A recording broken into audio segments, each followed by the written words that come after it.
नमस्कार दोस्तों, मैं मनीष कुमार भोज आप सभी का अपने YouTube चैनल पहाड़ एजुकेशन में हार्दिक स्वागत करता हूं।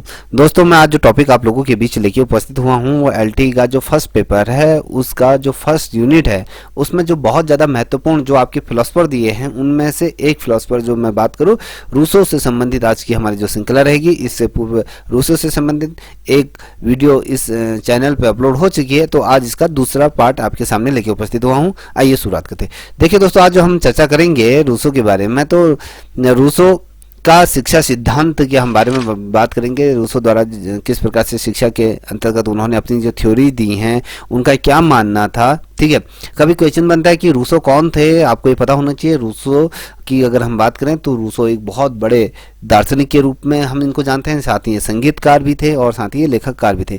देखिए, कभी पूछा जाता है कि इनका जन्म किस वर्ष हुआ था, कब हुआ था, तो आपको पता होना चाहिए 28 जून 1712 में इनका जन्म स्विट्जरलैंड के जेनेवा नामक जो शहर था वहाँ पर इनका जन्म हुआ था।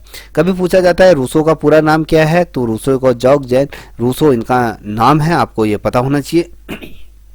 सॉरी, रूसो किस बात के ये दार्शनिक माने जाते हैं, तो आपको पता होना चाहिए जो रूसो हैं वो आपके एक प्रसिद्ध दार्शनिक के रूप में हम इनको जानते हैं। ठीक है, इनके द्वारा जिस प्रकार से जो शिक्षा के अंतर्गत जिस प्रकार से अपनी थ्योरीज दी गई हैं तो वो बहुत ज़्यादा क्रांतिकारी हैं। आपको मैं बता दूं रूसो के विषय के बारे में अगर मैं बात कहूं तो जो नेपोलियन थे, नेपोलियन ने इनके बारे में एक बात कही थी कि कहते हैं कि रूसो के बिना अगर हम देखें फ्रांस की क्रांति संभव नहीं हो सकती है, और फ्रांस का एक भी दार्शनिक के साथ इस प्रकार से जो शब्द नहीं जुड़े थे जिस प्रकार से रूसो को एक महान दार्शनिक क्रांतिकारी के रूप में ये जाना गया है। और जो फ्रांस की जो क्रांति हुई थी उसका भी संबंध है, अगर कहें तो उसका भी जो श्रेय जाता है वो आपके रूसो को ही जाते हैं, जिसके कारण क्या है इनको पूरे फ्रांस में कहीं ना कहीं एक गौरव प्राप्त हुआ और वो बहुत ज़्यादा ये विश्व विख्यात ये रहे। देखिए, जैसे हम यहाँ पर जिक्र कर रहे हैं कि रूसो का अगर शिक्षा संबंधी सिद्धांतों की बात करें, रूसो के जीवन के विषय में दिए गए जितने भी विवरण हैं उनके शिक्षण संबंधी विषयों का अगर मैं सिद्धांत की बात करूं तो अलग अलग तरीके से इनको माना जाता है। जैसे देखिए, हमने आपको पहले मैंने इससे पूर्व कहा कि जो रूसो हैं वो आपके क्या हैं, प्रकृतिवादी ये माने जाते हैं, प्रकृतिवादी के बहुत बड़े ये वक्ता। रूसो प्रकृतिवादी ये थे, पहले आपको पता होना चाहिए। उन्होंने प्रकृति शिक्षा को ही स्वाभाविक मानते हुए उन्होंने कहा विद्यालय में जो नियमित रूप से जो शिक्षा दी जाती है, जो कृत्रिम शिक्षा प्रणाली की इन्होंने हमेशा आलोचना की। देखिए, रूसो ने हमेशा इस चीज़ का विरोध किया गया कि भैया जो विद्यालय में जो शिक्षा दी जाती है वो जो नियमित जो शिक्षा जाती है या कहें कृत्रिम जो शिक्षा प्रणाली है उसने हमेशा इनकी आलोचना की है। रूसो के अनुसार जो बालक है, बालक को शिक्षा के लिए समाज नहीं बल्कि प्रकृति के परिवेश में की आवश्यकता पड़ती है। अगर हम बात करें कहीं ना कहीं रूसो के इस विचार से मैं भी सहमत हूँ। देखिए, अगर बच्चे को जितना भी कुछ सीखता है वो कहीं ना कहीं प्रकृति की गोद में रहकर सीखता है। जो शिक्षा है वो हमारी जो विद्यालय शिक्षा जो नियमित रूप से जो शिक्षा प्रणाली है वो हमेशा उसकी आलोचना इसलिए किया है क्योंकि वो कहते हैं कि बच्चे को हमेशा जो शिक्षा जो देनी चाहिए वो प्रकृति परिवेश के अंतर्गत उसको शिक्षा देनी चाहिए। कभी क्वेश्चन बनता है कि रूसो द्वारा प्रसिद्ध नारा कौन सा दिया गया था, तो आपको पता होना रूसो द्वारा जो प्रसिद्ध नारा दिया गया था प्रकृति की ओर लौटो, और साथ ही प्रकृति का अनुसरण करने का नारा इनके द्वारा ही दिया गया था। और कहा जाता है कि जो रूसो हैं उनके द्वारा जो प्रकृति शिक्षा को ही बालक की सबसे बड़ा शिक्षा का स्रोत ही मानते हैं कि अगर देखें जो शिक्षा का सबसे बड़ा स्रोत के रूप में जो रूसो द्वारा जिस चीज़ को माना गया है वो प्रकृति को ही माना गया है। याद रखना, प्रकृति के बहुत बड़े दार्शनिक और प्रकृति को ही भरपूर ये अपने रूप में अपनी व्याख्या इन्होंने दी थी, याद रखिएगा। ठीक है, अब जब हम बात कर रहे हैं रूसो के, तो इन्होंने जिस प्रकार से थ्योरी दी थी अपनी, ठीक है, वो बहुत ज़्यादा विश्व प्रसिद्ध ये रही। ठीक, अब जब बात करें कि प्रकृति मानव का विकास, देखिए प्राकृतिक तौर पे मानव का विकास की अगर हम बात करें, थोड़ा सा इस तरफ भी मैं आपका ध्यान आकर्षित करना चाहूँगा। रूसो के अगर शैक्षिक विचार पर हम बात करें तो रूसो का जो तत्कालीन जो शिक्षा पद्धति का हमेशा उन्होंने क्या करा, विरोध करा। आपको जैसे मैंने पूर्व में भी बताया था, क्योंकि इनका जो मानना था कि विद्यार्थियों को जो शिक्षा दी जानी चाहिए, जो शिक्षा उनके जीवन के किसी भी तरीके से उनके जीवन में वो संबंधित नहीं होती है। जो हम शिक्षा देते हैं, जो हम नियमित रूप से जो विद्यालय जो शिक्षा दी जाने वाली जो शिक्षा है वो उनके जीवन में किसी भी प्रकार से क्या है संबंधित नहीं होती है। वो मानते हैं कि भैया जो शिक्षा प्रणाली को कहीं ना कहीं वो निरर्थक तौर पर उन चीज़ को मानते हैं कि कहते हैं यार ये व्यर्थ की चीज़ें हैं, इस पर ज़्यादा फोकस नहीं करना चाहिए। रूसो की जो विचारधारा था, अगर हम उसके आधार पर अगर हम बात करें तो वो एक ऐसी शिक्षा प्रणाली की बात करते हैं जो विद्यार्थियों को सामाजिक ज्ञान देने के बजाय क्या करे, आपकी जो प्रकृति के अर्थ को भी कहीं ना कहीं विस्तारित करें। और रूसो की जो शिक्षा पद्धति थी बच्चों, उसके जो मूल रूप की अगर हम बात करें तो कहीं ना कहीं प्रकृति का अनुसरण करने की कहीं ना कहीं वो बात को आवश्यक उसमें बल देते हैं, उसको आवश्यक रूप में क्या कहते हैं मानते हैं। और साथ ही अगर मैं बात करूं आपसे तो प्रकृति की और जो लौटो जो नारा मैंने अभी आपको पता है कि भैया प्रकृति की और लौटो का जो नारा दिया था वो कि आपके रूसो के द्वारा दिया गया था। और रूसो के आधार पर जो वो खुद का जो उनका मानना था, वो कहते हैं कि एक विद्यार्थी अपनी योग्यता क्या करता है, प्रकृति के अनुबंध में व्यवस्थित कर सकता है, इस प्रकार से वो कहते हैं। जब मैं बात करें कि प्राकृतिक मानव का जो विकास की अगर बात करो तो प्राकृतिक शिक्षा रूसो के प्रकृति मानव का विकास ये चाहते हैं। देखिए कहीं ना कहीं जो रूसो हैं तो प्रकृति शिक्षा से रूसो प्रकृति मानव का विकास करना चाहते हैं। कहने का मतलब है कि जो हमारी अर्थ है कहीं ना कहीं उसी से ही मनुष्य का विकास संभव होगा। अगर अर्थ ही नहीं रहेगी, अगर प्रकृति नहीं रहेगी तो जितना भी मानव का जो चीजें कर रहा है वो निरर्थक हो जाता है। बिना प्रकृति के अगर बात करें तो मानव का अस्तित्व भी कहीं ना कहीं अस्तित्व विहीन वो है। ठीक है, हम चाहे कितना भी कुछ कर लें, मान लीजिए आपके पास लैम्बोर्गिनी या बड़े बड़े पैसा खूब है या सारा कुछ कहीं सुख सुविधाओं से परिपूर्ण आप लोग हैं, मगर यदि प्रकृति अगर बात करें तो प्रकृति द्वारा अगर जो चीज़ें अन्न उगाना बंद कर दिया जाए, ये तमाम चीज़ें अगर जो हमें प्रकृति से जो मानव की जो लाइफ लाइन जो संपूर्ण रूप से जो टिकी पड़ी हैं वो प्रकृति पे, अगर प्रकृति से द्वारा ये चीज़ें उत्पत्ति करना बंद हो जाए तो कहीं ना कहीं जो आपके पैसे जो गाड़ियाँ हैं वो धरी की धरी रह जाएंगी। मनुष्य को अपने जीवन व्यतीत करने के लिए कहीं ना कहीं आहार की जरूरत होती है। जो आहार हमें मिलता है वो प्रकृति से ही मिलता है। तो कहीं ना कहीं प्रकृति पे ज़्यादा बल इसलिए देते हैं क्योंकि जो मनुष्य को जो शिक्षा समाज और जो समूह के प्रभाव से मिलती है वह मानवीय शिक्षा और साथ ही जो शिक्षा की वो अपने चारों ओर के परिवेश से प्राप्त करता है। तो ये कहने का मतलब है, देखिए इनका जो मानना है मनुष्य को जो शिक्षा समाज और साथ ही समूह के प्रभाव से मिलती है वह मानवीय शिक्षा।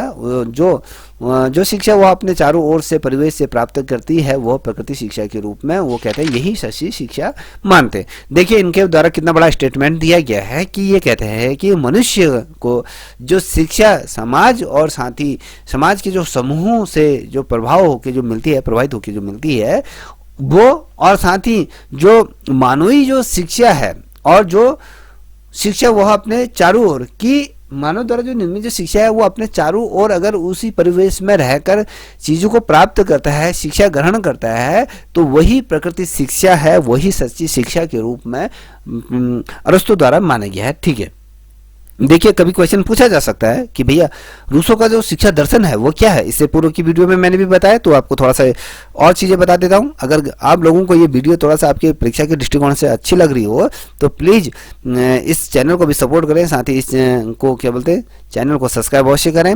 जिस सब्जेक्ट में आपको टॉपिक चाहिए, अगर किसी सब्जेक्ट के या किसी भी टॉपिक को रिलेटेड आपको ये चाहिए कि इस पर वीडियो बन जाए तो आप मुझे कमेंट कर सकते हैं, तो मैं आपकी वो टॉपिक पर आपकी वीडियो बना दूंगा। ठीक है, अब बात करेंगे कि रूसो का अगर हम शिक्षा दर्शन की बात करें तो आपका जो ओबियसली जो पेपर दिया गया फर्स्ट पेपर उसमें क्या है, रूसो का शिक्षा दर्शन शास्त्र ही तो पूछा जाता है।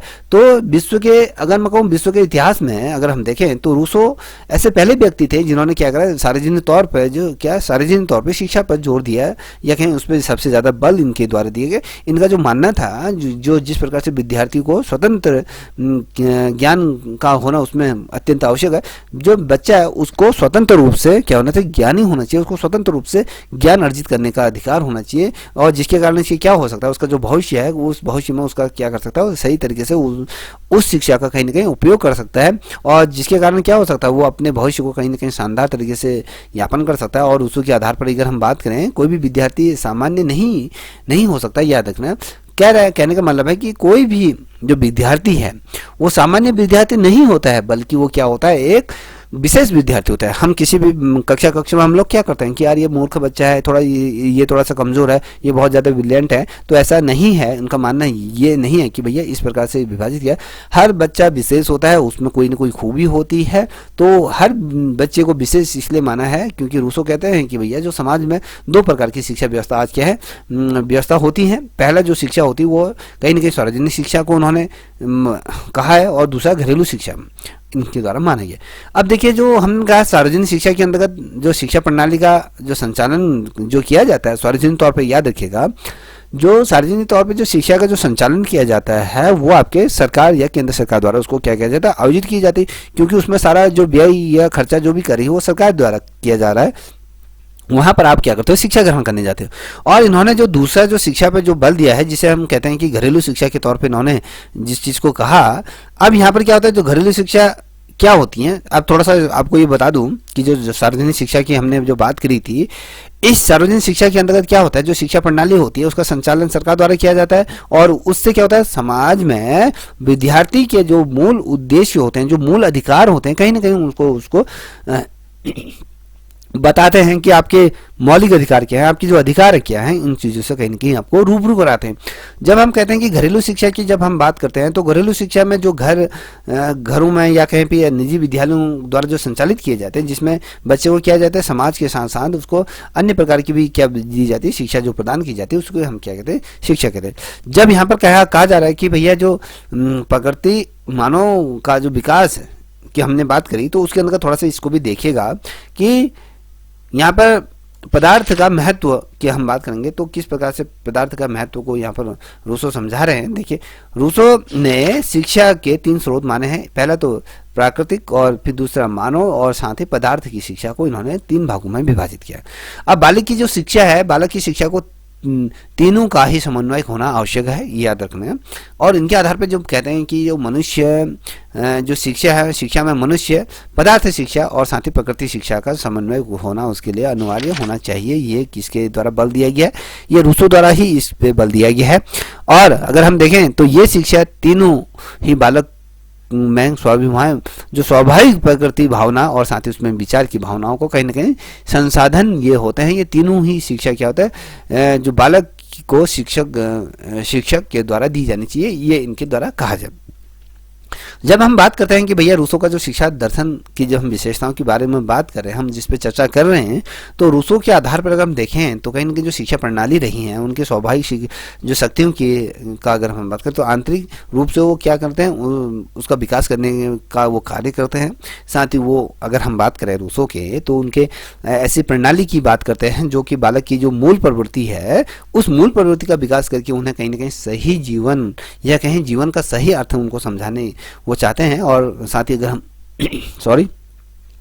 अगर हम बात करते हैं कि रूसो बेसिकली जो चीज़ों पे बल देते हैं, उनका जो मानना भी है, वो कहते भी हैं कि बच्चों का जो विकास है वो प्रकृति और साथ ही जो पदार्थ की मैंने यहाँ पर बात करी थी। देखिए, यहाँ पर प्रकृति और पदार्थ की बारे में हम यहाँ पर जो चर्चा कर रहे हैं, तो उन्होंने किस पे बल दिया है, उन्होंने भी इसी बल पे दिया क्या है, जो आपके मनुष्य, पदार्थ और प्रकृति का समन्वय होना अनिवार्य है, जो ये कह रहे हैं।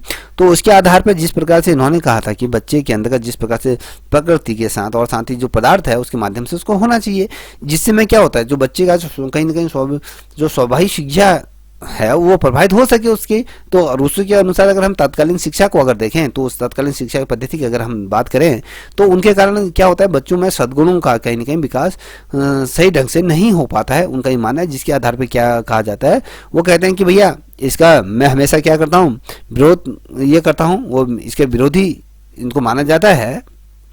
और अगर आप बात करें तो उनका जो मानना था कि बालक के माता पिता या कहें जो उनके जो शिक्षक हैं, जो शिक्षा के क्षेत्र में या अधिक वो सहज हैं, तो बालक का वो कहीं ना कहीं अच्छी तरह से विकास वो कर सकते हैं। याद रखिएगा, जब हमने यहाँ पर कहा कि वो तीनों बालकों ये तीनों ही बालकों की शिक्षक के रूप में ये दी जाती है।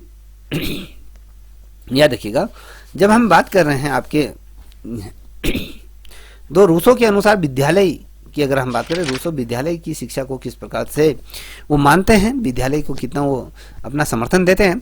तो रूसो जो विद्यालय शिक्षा के विरोधी ये थे, उनका मानना था कि भैया जो उनका मानना कि नहीं कि बालक जन्म से ही शुद्ध और पवित्र होता है। देखिए उनका मानना है कि ना नहीं बालक जन्म से शुद्ध होता है ना पवित्र होता है। विद्यालय जब वो विद्यालय के परिवेश में जाता है, परिप्रेक्ष्य में जाता है, तो वो क्या होता है, दूषित परिप्रेक्ष्य में वह कृत हो जाता है। देखिए कहीं ना कहीं वो ये मानते हैं कि जब अगर बच्चा विद्यालय परिवेश में जाता है, कहीं ना कहीं दूषित परिवेश में वो क्या करता है, प्रवेश करता है, वो दूषित हो जाता है। और जो बालक के जो माता पिता हैं, जो विद्यालय से अलग अगर हम बात करें तो यहाँ पर स्पष्ट तौर पर आप उल्लेख देख रहे हो, बालक को माता पिता और साथ ही विद्यालय से प्रकृति परिवेश में छोड़ देना चाहिए। बालक को क्या करना चाहिए, उनके जो माता पिता हैं वो माता पिता बालक को विद्यालय से अलग क्या करना चाहिए, जो प्रकृति परिवेश में उसको छोड़ देना चाहिए। ये इस पे सबसे ज्यादा जो बल दे रहे हैं वो आपके रूसो दे रहे हैं। और शिक्षा का कार्य केवल उतना ही उसकी जो देखभाल करना है, ये उनके द्वारा माना जाता है कि जो शिक्षा का कार्य होता है वो केवल यहीं तक सीमित होता है कि वो अपनी देखभाल करना सुनिश्चित कर सकता है, ये देखभाल कर सकता है। और प्रकृति परिवेश में अगर वो क्या करता है, वो अपनी जो आंतरिक शक्तियाँ होती है, कहीं ना कहीं उन आंतरिक शक्तियों का कहीं ना कहीं वो भरपूर तरीके से क्या करता है, उनकी शक्तियों का विकास ये करेगा। ये किसका मानना है, ये रूसो के अनुसार ये कहा गया। अब रूसो के आधार पर अगर हम स्त्री शिक्षा को अगर देखें तो स्त्री शिक्षा पर किस प्रकार से उन्होंने बल दिया है, थोड़ा सा इसको समझने से पूर्व थोड़ा सा मैं आपको ये समझाने पे भी जोर दूंगा, क्योंकि ये टॉपिक आपके बृहद टॉपिकों में से एक है जहाँ से आपके सार्वधिक रूप में क्वेश्चन बनते हैं। तो थोड़ा सा ये समझना अत्यंत अनिवार्य हो जाता है कि रूसो के अगर राजनीतिक विचारधारा की अगर हम बात करें तो उसको भी तुम्हें समझना बहुत अत्यंत आवश्यक हो जाता है। दोस्तों अगर आपको ये वीडियो अच्छी लग रही हो तो प्लीज़ फिर से रिक्वेस्ट कर रहा हूँ कि इस चैनल को भी आप सब्सक्राइब अवश्य करें। जब मैं रूसो की विचारधारा की बात करता हूँ, कि राजनीतिक विचारधारा की बात करता हूँ, तो रूसो हमेशा अपनी राजनीतिक विचारधारा के क्षेत्र में अगर कहें तो वो बेहद ही क्या है, महत्वपूर्ण वो माने जाते हैं, याद रखिएगा। और रूसो ने जिस प्रकार से सामाजिक समझौतों की बात करें, उनके सिद्धांतों की बात करी, जैसे उनके सामान्य जो इच्छा सिद्धांतों के द्वारा जिस प्रकार से राजनीति क्षेत्र में उन्होंने जिस प्रकार से प्रसिद्धि हासिल करी, तो कहीं ना कहीं वो बहुत अतुलनीय है या उनके अकल्पनीय है। और रूसो ने जिस प्रकार से अपनी विचारधारा, अपनी जो लड़ाई को राजनीतिक रूप में या कहें उस क्षेत्र में जिस प्रकार से उन्होंने परिवर्तन किया, जिसके कारण क्या हुआ, उन्हें कहीं ना कहीं राजनीति के रूप में प्रसिद्धि प्राप्त हुई। कहीं ना कहीं वो प्रसिद्ध दार्शनिक के रूप में भी उनको देखा जाता है, राजनीति के दार्शनिक रूप में भी, प्रकृतिवादी तो हैं, संगीतकार भी हैं, और वो क्या है आपके शिक्षक के रूप में भी वो जाने जाते हैं। जब हम बात करते हैं रूसो के जो राजनीतिक विचारधारा की अगर हम बात करें तो उन्होंने इस चीज़ को, राजनीतिक विचारधारा को कई भागों में उन्होंने विभाजित किया गया। कुछ भाग मैं आपके सामने रखना चाहूँगा, थोड़ा आप अगर हो सके तो आप क्या करें, इन्हें नोट डाउन करते हुए चले। ये जो वीडियो है अत्यंत महत्वपूर्ण है, याद रखिएगा। देखिए उन्होंने जो अपनी विचारधारा को, राजनीतिक विचारधारा को जिस प्रकार से इन्होंने अलग अलग भागों में विभाजित किया, वो कहते हैं कि राजतंत्र की बात करते हैं पहले, तो राजतंत्र के रूप में उन्होंने विभाजित किया, फिर प्रजातंत्र की बात करते हैं, फिर कुलीन तंत्र की बात करते हैं, फिर मिश्रित शासन व्यवस्था पे ही इन्होंने जोर दिया। देखिए चार भागों में जिस प्रकार से इन्होंने शिक्षा व्यवस्था को विभाजित किया, तो पहले तो होता है राजतंत्र होता है, फिर आपके जो प्रजातंत्र की बात करते हैं, फिर कुलीन तंत्र की बात करते हैं। कहीं ना कहीं इस मिश्रण में इन्होंने इस परिवेश को क्या करा, ढाल दिया, याद रखना। जब ये तो चीज़ें हैं, फिर इसके बारे में मैं फिर विस्तार से समझाऊंगा, तो पहले इसको थोड़ा सा देख लेते हैं कि रूसो के अनुसार अगर हम स्त्री शिक्षा की बात करते हैं तो रूसो ने स्त्री शिक्षा की जब बात करें तो रूसो ने स्त्री और पुरुष को एक जैसे नहीं मानते हैं। वो स्त्री को अलग मानते हैं, पुरुष को अलग मानते हैं, शारीरिक रूप में भी, और अलग अलग तरीके से वो देखते हैं।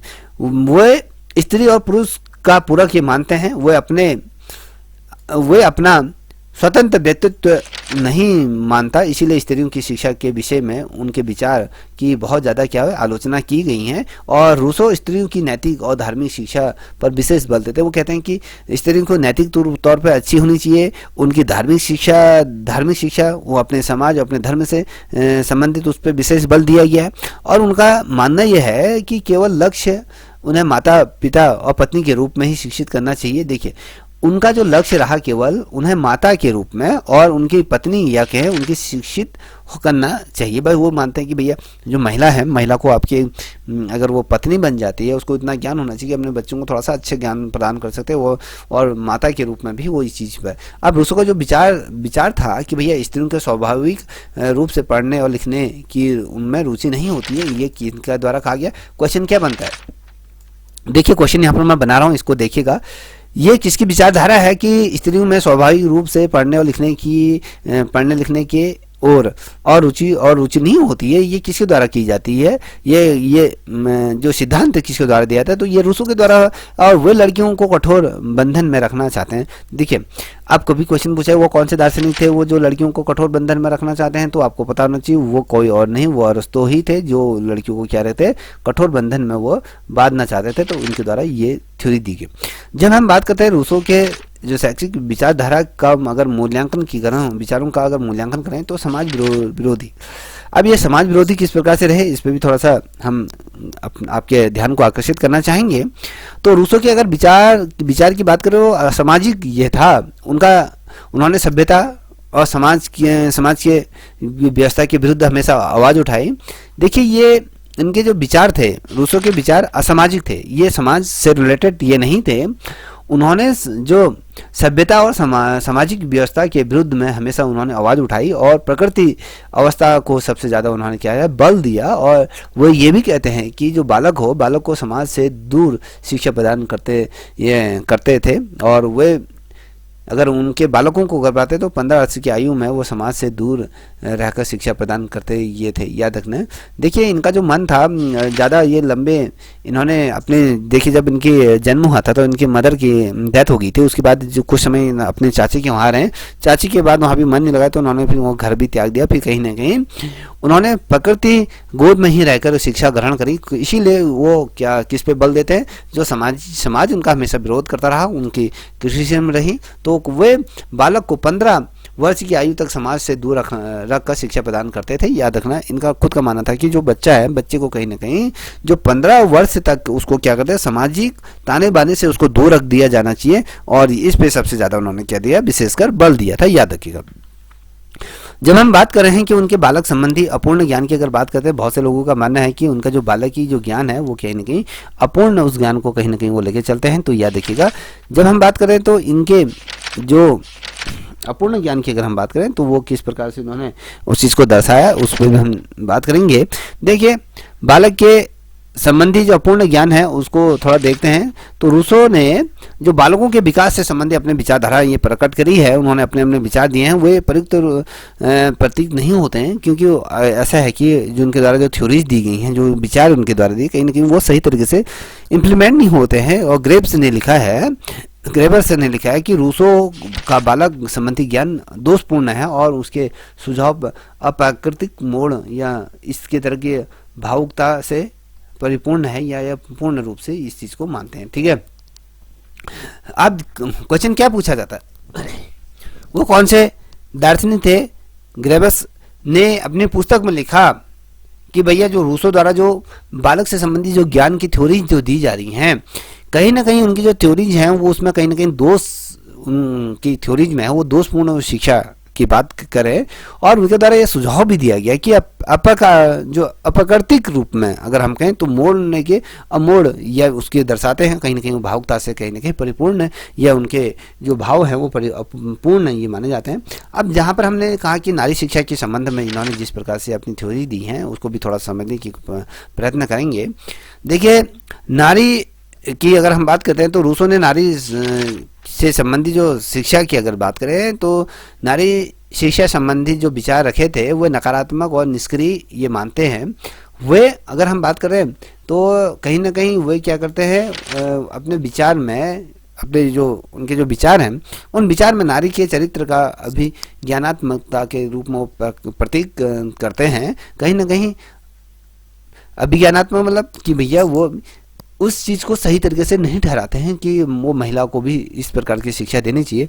रूसो महिला को केवल यौन सुस्ती तक ही सीमित रखना चाहते हैं, और परंतु आज के युग में ये विचार कहीं ना कहीं संकुचित, हमें अनुचित लगता है। देखिए, रूसो द्वारा जो महिला है वो महिला को सिर्फ यौन सुख की अनुभूति कराने तक के ही रखते हैं कि एक मर्द की जो इच्छाएं हैं, यौन संबंधी जो उत्तेजनाएं हैं उनको कहीं ना कहीं शांत करने का सिर्फ दायित्व एक महिला का होना चाहिए। महिला को शिक्षा से संबंधित ज़्यादा जानकारी रखने से कोई फ़ायदा नहीं है। अगर हम आज की परिवेश में देखें तो कहीं ना कहीं पुरुष से भी आगे महिलाओं का वर्चस्व आज जिस प्रकार से दिन प्रतिदिन बढ़ता हुआ जा रहा है। अभी हमने जो लोकसभा के चुनाव भी हमने निपटाए तो इसमें हमने जो चीज़ देखी बड़ा ही आश्चर्यचकित इस चीज़ को रूप में मैं आपको बताना चाहूँगा। हमारे जनपद में अगर देखें तो बेसिकली यहाँ पर पुरुषों की जो संख्या है, अगर इस जनपद में अगर 12,000 अगर कर्मचारी हैं, उनमें से क्या बोलते हैं आपके जो 12,000 में से सिर्फ 8,000 कर्मचारी महिलाएं हैं, 4,000 पुरुष, सिर्फ 4,000 पुरुष ही इस जनपद में हैं। याद रखें तो कहीं ना कहीं जो ये विचारधारा थी अरस्तु की ना रूसो की, तो कहीं ना कहीं उसको झुठलाते हुए महिलाओं ने आज जिस प्रकार से अपना वर्चस्व समाज में बना के रखा है, तो कहीं ना कहीं वो विचारधाराएं भी कहीं ना कहीं संकुचित दायरे से बाहर आके निकल गई। ठीक है, अब बात करते हैं जिस प्रकार से प्राकृतिक अनुशासन और का सिद्धांत दोषपूर्ण है। प्रकृति तौर पर अगर हम कहें अनुशासन का जो सिद्धांत है वो दोषपूर्ण क्यों लगता है? रूसो का जिस प्रकार से प्रकृति अनुशासन का जो सिद्धांत अनुपयुक्त ये जो क्यों माना जाता है उसमें, क्योंकि ये प्रकृति अपने क्रियाकलापों में जिस प्रकार से कठोर और घातक ये हो सकती है। उनका मानना है कि इनका दोषपूर्ण जो सिद्धांत की जो बात करते हैं लोग, ये कहते हैं कि प्रकृति क्या होती है, जो प्रकृति के जो क्रियाकलाप होते हैं वो बहुत ज़्यादा कठोर होते हैं, कहीं ना कहीं वो घातक भी हो सकते हैं। उससे क्या होता है, जो बच्चा है, बच्चा समझ कर ही उसको दंड दिया जाना चाहिए। ये नहीं कि भैया आप उसको बहुत ज़्यादा पीट दे रहे हो या उसको ज़्यादा कर रहे हो। जो बच्चे को बच्चे के अनुसार, बड़ों को बड़ों के अनुसार ट्रीट करना चाहिए। तो कहीं ना कहीं प्रकृति के आधार पर जिस तरीके से थ्योरीज देते हैं वो कहीं ना कहीं अलग अलग तरीके से लोग उनका नजरिया था। ठीक है, अब जब हम कहते हैं परस्पर विरोधी विचार, कैसे रहे विरोधी विचार?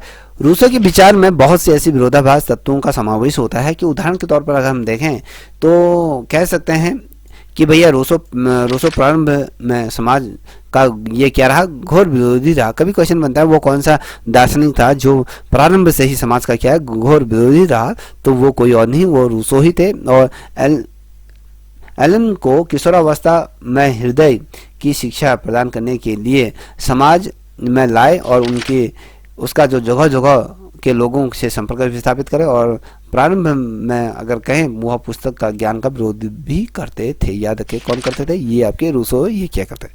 हम जब बात कर रहे हैं कि यहाँ पर आप देख पा रहे होंगे कि रूसो द्वारा जो बताई गई जो शिक्षा प्रणाली है उसके द्वारा शिक्षा प्रणाली की विधियों की बात करें, शिक्षण विधियों की बात करें, तो यहाँ से ये जो चीज़ें हम आपको बताने जा रहे हैं कि स्वभाव अनुभव द्वारा सीखना, स्वयं के अनुभवों से द्वारा सीखना और करके सीखना, अनुशासन के माध्यम से सीखना। तो कहीं ना कहीं रूसो एलिम प्रथम रचना के अंतर्गत अपनी पुस्तक में उनके द्वारा नहीं बल्कि अनुभवों द्वारा सीखना चाहिए। ये कहते हैं कि भैया जो बच्चा है, बच्चे अपने प्रथम रचना की अगर बात करूँ पुस्तकों द्वारा नहीं सीखना चाहिए। उनको जो ज्ञान होना चाहिए वो पुस्तकीय आधार पर नहीं होना चाहिए। उनका मानना है कि बच्चा क्या करे, अपने अनुभवों से कहीं ना कहीं वो सीखे और वो किताबी शिक्षा के हमेशा विरोधी रहे। याद रखना, बार बार हम इस चीज़ को कह रहे हैं। और उनका ये मानना भी था कि वो 12 वर्ष तक की जितनी भी जो शिक्षा है उसको किताबी शिक्षा से कहीं ना कहीं दूर रख दिया जाना चाहिए। उसको प्रकृति शिक्षा के रूप में उसको अपने ज्ञान को कहीं ना कहीं आगे बढ़ाना चाहिए और बच्चे को ये जानकारी नहीं होनी चाहिए कि वो पुस्तक क्या है। वो हमेशा इस चीज़ पर भी बल दे रहे हैं कि बच्चे को ये पता नहीं होना चाहिए कि जिस पुस्तक से वो पढ़ रहा है 1 से लेकर 12 वर्ष तक की वो पुस्तक क्या है, वो पुस्तक के बारे में उसको ज़्यादा डीपली पता नहीं होना चाहिए। ये आपको कौन कह रहा है? ये रूसो कह रहे हैं, बहुत बड़े दार्शनिक। ठीक है, अब बच्चे को ये जानकारी नहीं होनी चाहिए कि वो पुस्तक क्या है, वो पुस्तक वस्तु क्या है। उनका जो मानना था, क्या मैं पुस्तक से घृणा करता हूँ?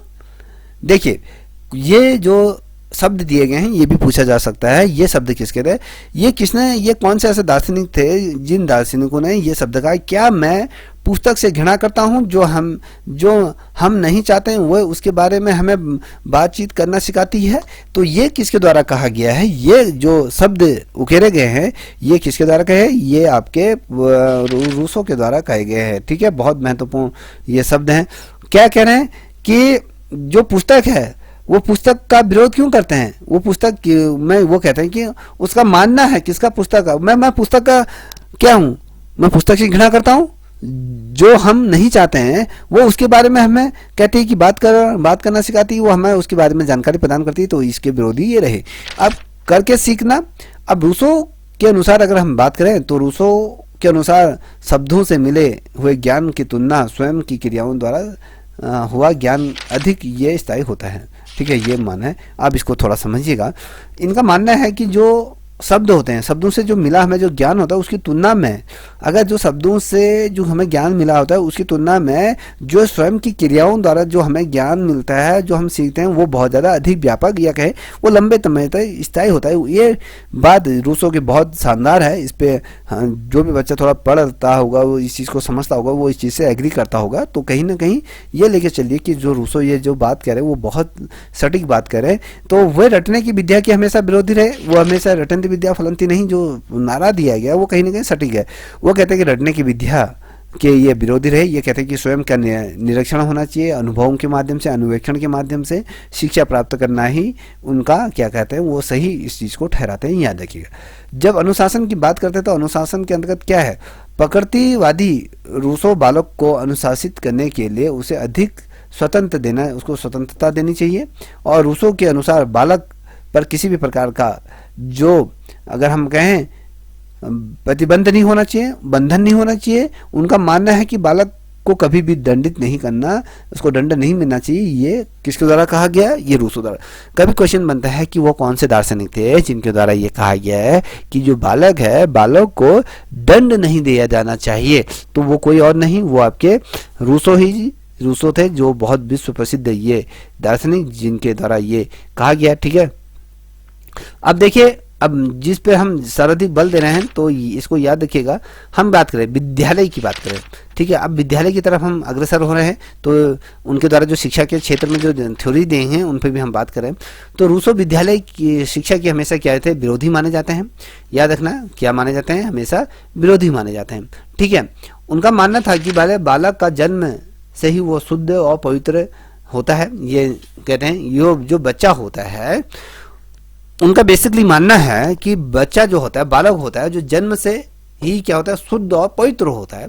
विद्यालय उसे क्या करता है, कहीं ना कहीं अपवित्र कर देता है। याद रखना। और बालक के जो माता पिता हैं और बालक को घर से क्या करना, विद्यालय से अलग करके उसके प्रकृति परिवेश में क्या कर दिया जाना, छोड़ देना चाहिए। और शिक्षक का कार्य केवल उसको देखभाल करना होना चाहिए और वो परिवेश में स्वयं की शक्तियों का कहीं ना कहीं विकास करना सुनिश्चित करे। ये किसके द्वारा कहा गया है, ये आपके रूसो द्वारा कहा गया है। ठीक है, ये बहुत ज़्यादा महत्वपूर्ण है। तो इस प्रकार की जो चीज़ें होती हैं तो कहीं ना कहीं आत्मसात करने में भी कहीं ना कहीं हमें मदद मिलती है। तो याद रखिएगा, ये बहुत ज़्यादा महत्वपूर्ण बात जो कही गई है रूसो द्वारा, ये बहुत सही तरीके से इन्हीं में ही से सबसे ज़्यादा जो तार्किक क्वेश्चन ये पूछे जाते हैं। याद रखिएगा। ठीक है, मैंने आपको क्या कहा था, यहाँ पर मैंने आपसे कहा था कि जो रूसो द्वारा क्या कहा गया था, जो समाज को, जो राजनीतिक विचारधारा को उन्होंने 4 भागों में किस प्रकार से विभक्त किया गया था। कई भागों में विभाजित है। मैं तो यहाँ पर आपको 4 भागों की ही बारे में यहाँ पर मैं बता रहा हूँ। अब यहाँ पर देखिए, ये क्या कहते हैं कि एक तो राजतंत्र होता है, प्रजातंत्र होता है, कुलीन तंत्र होता है और मिश्रित शासन व्यवस्था की। ये राजनीतिक क्षेत्र के अंतर्गत, ये मैं थोड़ा सा इसको बता देता हूँ। जब हम राजतंत्र की बात करें, राजतंत्र वह शासन व्यवस्था है जिसके अंतर्गत क्या करते हैं, व्यक्ति द्वारा जो शासन का संचालन किया जाता है। राजतंत्र में व्यक्ति द्वारा किया जाता है, शासन का संचालन किया जाता है। यह विश्व की सबसे प्राचीन और स्वाभाविक शासन प्रणाली के रूप में माना जाता है। कभी क्वेश्चन बन जाए, पूछा जाए राजतंत्र क्या है, विश्व की सबसे प्राचीन और स्वाभाविक शासन प्रणाली के रूप में माना जाए। इसमें किसी एक वंश या परिवार के लोगों द्वारा शासन किया जाता है। देखिए, इसमें क्या होता है, बेसिकली या तो राजा राज करता है या उसके जो परिवार के सदस्य होते हैं वो राज करते हैं, उनके द्वारा शासन किया जाता है। ये जो शासन प्रणाली है वो अगर प्रणाली आमतौर पर किसी राजा के द्वारा संचालित किया जाता है। याद रखना।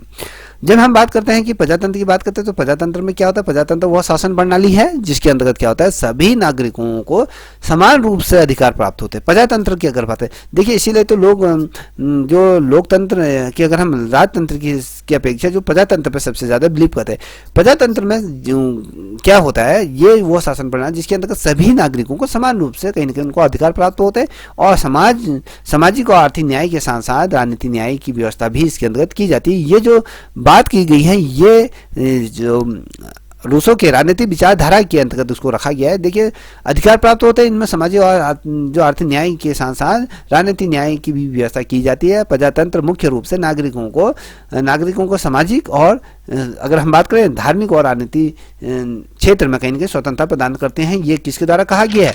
ये रूसो द्वारा कहा गया है। याद रखिएगा, बहुत ज़्यादा महत्वपूर्ण ये श्रृंखला है, इसको इस प्रकार हल्के में मत लीजिएगा, ठीक है। अगर आपको वीडियो अच्छी लग रही हो तो प्लीज़ चैनल को सब्सक्राइब अवश्य करें, देखिएगा मगर सब्सक्राइब कर लीजिएगा, ठीक है। अब हम कहते हैं कुलीन तंत्र क्या होता है। कुलीन तंत्र के बारे में भी थोड़ा सा हम समझने की कोशिश करेंगे।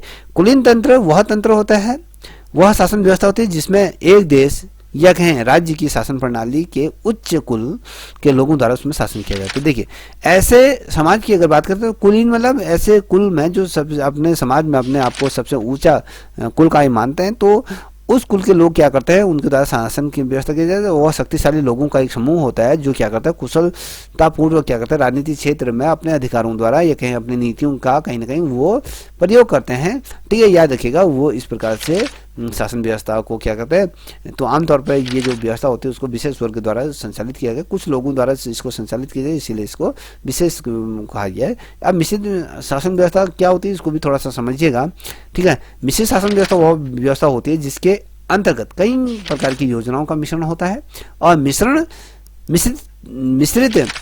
शासन व्यवस्था को मिश्रित अर्थव्यवस्था के नाम से भी जाना जाता है। पूछा जाता है कि मिश्रित अर्थव्यवस्था को दूसरे किस नाम से जाना जाता है, तो मिश्रित शासन व्यवस्था के रूप में भी हम इसको जानते हैं, याद रखिएगा। इस नाम से भी जाना जाता है। अगर हम देखें, मुख्य रूप से राज्य अर्थव्यवस्था के निर्देशों का पालन करती है, जिसमें सार्वजनिक और सार्वभौमिक और निजी स्वामित्व का मिश्रण इसमें अंदर होता है। याद रखिएगा, ये तो आपके क्या है, रूसो द्वारा जो अपने जो शिक्षा के अंतर्गत जो सिद्धांत की जो बात की गई है उनके बारे में हमने आपके सामने ये जिक्र करा। तो दोस्तों, यहीं तक यही चीज़ आपके प्रतियोगिता परीक्षाओं में पूछी जाती हैं, और इससे ज़्यादा अगर हम बात करें, थोड़ा सा आपको ये भी मैं बता दूं, कभी क्वेश्चन बनता है कि रूसो के द्वारा जिस प्रकार से शिक्षा की परिभाषा की अगर हम बात करते हैं तो उसको भी थोड़ा सा देखना अत्यंत आवश्यक हो जाता है। जो रूसो के आधार पर अगर हम कहें, रूसो का मानना था कि भाई सच्ची शिक्षा वही शिक्षा होती है जो एक विद्यार्थी क्या करता है, प्रकृति की गोद में रहकर उसको विकसित होता है, तो वही शिक्षा व्यवस्था को उन्होंने माना है। शिक्षा का कार्य केवल क्या होता है, निर्देशन देना होता है, और ज्ञान का कहीं ना कहीं संचय करना ही नहीं होता है, बल्कि क्या होता है, उसको स्वावलंबी और शक्तिशाली शक्तियों का कहीं ना कहीं आंतरिक रूप से उसका विकास करना भी होता है। और रूसो अपनी विचारधाराओं के द्वारा जिस प्रकार से सामाजिक शिक्षा की तुलना में प्रकृति शिक्षा के साथ करते हैं, उनको जिस प्रकार से प्राथमिकता देते हैं, वो कहते भी हैं कि भैया एक जो विद्यार्थी हैं शिक्षा देने से पूर्व प्रकृति के रूप में जिस प्रकार से 6 से उसको 12 वर्ष तक उसको छोड़ दिया जाए, तो कहीं ना कहीं विद्यार्थी को शिक्षा देने से पूर्व जो प्रकृति के स्वभाव को कहीं ना कहीं समझना बेहद उसको अनिवार्य हो जाता है। उनके अनुसार अगर हम बात करें, जिस प्रकार से उन्होंने शिक्षा के निर्माण की बात करी है, शिक्षा की बजाय उन्होंने प्रकृति को ही महत्वपूर्ण स्थान दिया है, कहीं ना कहीं ये चीज़ें उनके जो शब्द हैं उनके द्वारा जो कहे गए हैं, तो वो कहीं ना कहीं उन चीज़ को बहुत ज़्यादा लेके चलते हैं, ठीक है।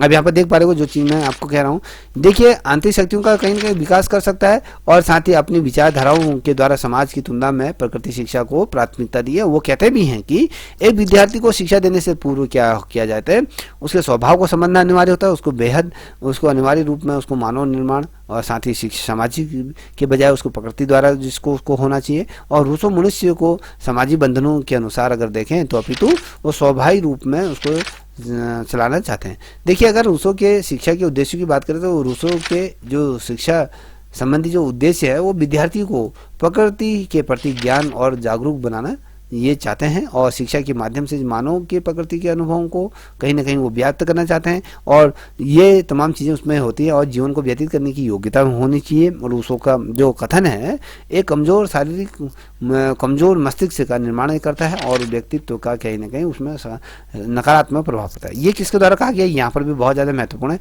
रूसो का कथन है, ये किसका कथन है, क्वेश्चन पूछा जाता है। एक कमजोर शरीर एक कमजोर मस्तिष्क का निर्माण करता है। एक जो कमजोर शरीर है वो एक हमेशा क्या करता है, एक कमजोर मस्तिष्क का निर्माण करता है, जिसके कारण क्या होता है, व्यक्ति के व्यक्तित्व पर उसमें नकारात्मक प्रभाव ये पड़ता है। ये किसके द्वारा कहा गया, ये रूसो के द्वारा ही कहा गया। बहुत शानदार ये थ्योरीज इनके द्वारा दी गई है। तो दोस्तों, आज जो मैं ये टॉपिक आपके सामने लाया हूँ, ये कहीं ना कहीं रूसो के उन विचारधाराओं पर आधारित है जो कहीं ना कहीं आपकी प्रतियोगिता परीक्षाओं में पूछे जा सकते हैं। तो ये जो टॉपिक है यहीं तक, इससे आगे की जो वीडियो है तो कोशिश करूंगा इससे संबंधित प्रश्नों की श्रृंखला आपके सामने लाने की कोशिश करूंगा।